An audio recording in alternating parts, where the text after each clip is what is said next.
तो hello friends, कैसे आप सब लोग। स्वागत है आपका अपने चैनल वाइल्ड कोडिंग में। तो आज की वीडियो में हम समझने वाले हैं if else statement in Python. तो स्टार्ट करते हैं वीडियो, चलते हैं कंप्यूटर स्क्रीन पर।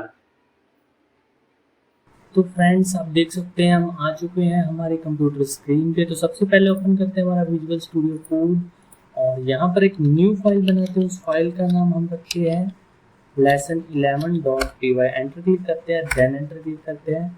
तो ये जो हमारी फाइल है वो क्रिएट हो चुकी है। तो सबसे पहले हम ये समझते हैं कि इफ एल्स स्टेटमेंट क्या होती है।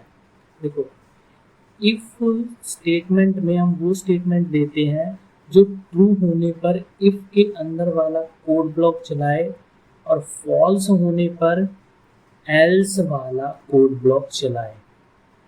फॉर एग्जांपल, जैसे हम यहाँ पर ए कोई वैल्यू ले लेते हैं 5, ठीक है।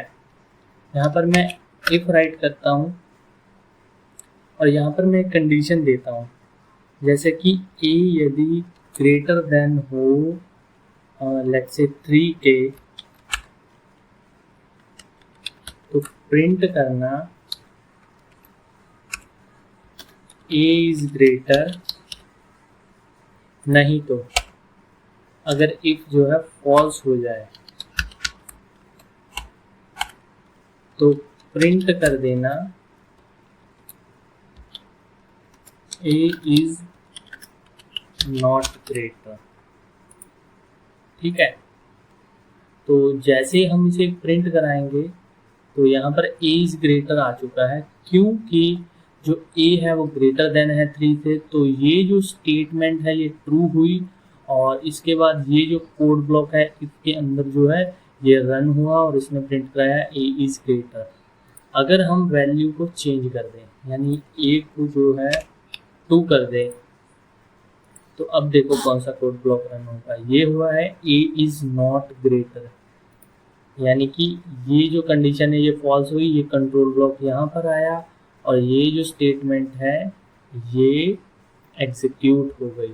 तो इसी तरह से इफ एल्स जो स्टेटमेंट है वर्क करती है। यहाँ पर एक एक्स्ट्रा टॉपिक आता है कि एलिफ स्टेटमेंट का। एलिफ स्टेटमेंट क्या होती है कि जब हमें स्टेटमेंट 1 बाय 1 चेक करनी होती है, ठीक है। एक के बाद एक जब हमें स्टेटमेंट्स को चेक करना होता है तब हम यूज़ करते हैं एलिफ स्टेटमेंट का। फॉर एग्जांपल, मान के चलो कि ये जो स्टेटमेंट है ये फॉल्स हो जाती है, ठीक है। इसके बाद की एक और स्टेटमेंट हम लिख सकते हैं द यूज ऑफ एलिफ, कि ए यदि इक्वल या फिर ऐसा कह सकते हैं कि ग्रेटर देन जो है 1 के हुआ तो प्रिंट कर देना a is greater than 1। Sorry, हाँ, तो ये प्रिंट कर देना a इज ग्रेटर देन 1। तो जैसे ही मैं इस प्रोग्राम को रन कराऊंगा तो यहाँ पर आप देख सकते हैं a इज ग्रेटर देन 1 जो है प्रिंट हो चुका है। तो इसलिए हुआ है क्योंकि ये जो कंडीशन है ये फॉल्स हुई, क्योंकि a जो है 3 से बड़ा बिल्कुल भी नहीं है, लेकिन a जो है 2 है जो कि 1 से बड़ा है, इसीलिए ये जो स्टेटमेंट है प्रिंट हो गई। इसी तरह से इफ, एलिफ और एल्स स्टेटमेंट वर्क करते हैं। तो अब आप क्लियरली ये समझ चुके हैं कि ये जो इफ एलिफ ब्लॉक हैं कैसे वर्क करते हैं। तो इफ एल्स स्टेटमेंट में हमारा एक और टॉपिक आता है जिसे कहते हैं short hand if else. Short hand if else यानी कि शॉर्ट फॉर्म होती है इफ एल्स स्टेटमेंट की। इसमें हम यानी कि 1 लाइन में ही इफ और एल्स स्टेटमेंट को लिख सकते हैं। जैसे कि अगर ये जो स्टेटमेंट है इसे मैं शॉर्ट हैंड इफ एल्स में लिखना चाहता हूँ तो मैं कुछ इस तरह से राइट करूँगा। पहले मैं वो कोड लिखूँगा जो इफ स्टेटमेंट के अंदर रन होगा। जैसे कि हमारे कोड में लिखा हुआ है a इज ग्रेटर। इसके बाद मैं यहाँ पर राइट करूँगा इफ और जो मेरी कंडीशन है a ग्रेटर देन 3। इसके बाद मैं क्या करूंगा, मैं राइट करूंगा एल्स, और यहाँ पर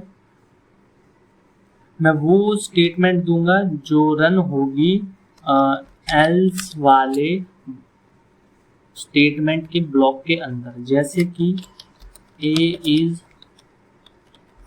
नॉट ग्रेटर। तो जैसे इसे रन कराते हैं तो यहाँ पर a इज नॉट ग्रेटर जो है प्रिंट हुआ, क्योंकि a जो है